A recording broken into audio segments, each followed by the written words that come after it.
The puppet always watched.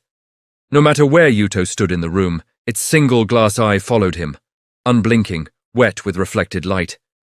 It sat on the shelf above his bed, its wooden limbs hanging loose, its head tilted just enough to feel curious rather than cruel.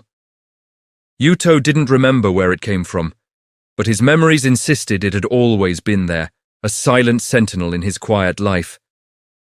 Every morning began with the same sound, the soft, rhythmic ticking of a metronome somewhere in the apartment. Tick-tock, tick-tock. It was a sound that had woven itself into the fabric of his existence. He would roll over, and the clock beside his bed would read 2:52 a.m. It never moved. It never would. The numbers glowed a defiant red, a permanent monument to a moment he couldn't grasp. Yuto's days were spent in a small, forgotten theater at the edge of the city. Dust motes danced in the lone spotlight that illuminated the stage, a stage that no longer held performances. He was the sole caretaker, tasked with repairing old marionettes for an audience that would never arrive. His job was to mend the broken, to bring life back to the lifeless. He'd spend hours restringing cracked joints, his fingers nimble and sure. He'd repaint faded smiles onto wooden faces, carefully mixing pigments to capture the perfect shade of forgotten joy. Each puppet felt strangely warm in his hands, as if it had been held and used only moments ago, full of a latent energy. He started noticing the resemblances. A small, delicate marionette of a woman had his mother's deep, sorrowful eyes. He'd stare into them, and a pang of a memory he couldn't quite place would echo in his chest. Another, a small boy with a chipped tooth, had his younger brother's crooked, mischievous smile. He could almost hear his brother's laugh, a ghost of a sound from a life he felt he'd only dreamed. Then there was the man, a tall, broad-shouldered puppet with a face that made his heart ache with a profound, unnamed loss. He couldn't place the face, but the grief it triggered was real and suffocating. One afternoon, while sanding down a rough edge on the man-puppet's jawline, Yuto approached the theater manager, an old man with a face as wrinkled as ancient parchment. "These puppets," Yuto began, his voice hesitant. "They look so familiar, so real." The manager chuckled, a dry rustling sound like dead leaves skittering across pavement. "You're very good at capturing expressions, Yuto," he said, his eyes glinting. "Especially fear." The words hung in the air, cold and sharp. Fear? Yuto looked down at the smiling faces of the puppets. He hadn't seen any fear. The days began to loop tighter, the seams of his reality fraying. The city outside the theater became a stage play on repeat. The same footsteps would echo down the empty street at the same time. The same distant, hollow laughter would drift from an unseen source.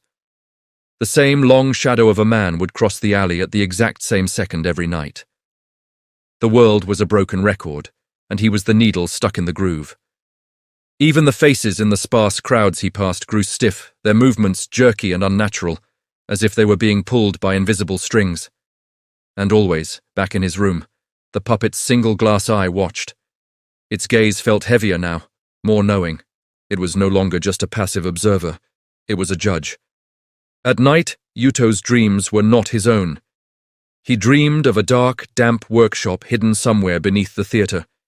He saw his own hands, but they were shaking uncontrollably as he carved, painted, and stitched. He felt the grain of the wood, smelled the sharp tang of varnish. In these dreams, he heard screams, sharp, terrified screams that were cut off too suddenly, replaced by the distinct, unsettling creak of newly jointed wood, testing its range of motion. He would jolt awake, heart pounding, sweat cold on his skin.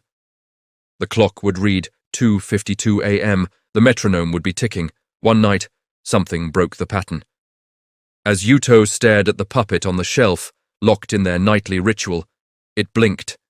The single glass eye, for just a fraction of a second, closed and opened. A slow, deliberate movement. His breath caught in his throat. The puppet didn't move again, but the air in the room had changed. It was charged, electric. Yuto felt a pull, an invisible thread leading him from his bed. He followed the puppet's unblinking stare to the large, ornate mirror behind his bed. It wasn't just reflecting his room anymore. It was showing him something else. something deeper. He reached out, his hand trembling, and his fingers didn't meet cold glass. They passed right through it, into a cool, damp space. Without a second thought, he stepped through the mirror. He found himself standing in the hidden workshop from his dreams. Dozens of puppets hung from the ceiling, swaying gently in a phantom breeze. Each one had a single, identical glass eye. Their collective gaze was a crushing weight. On a large work table, lit by a single bare bulb, lay a scattered mess of photographs. Missing persons reports, newspaper clippings about sudden disappearances. Every photo had a face circled in red ink. All of them were last seen entering the theater. Yuto recognized them all.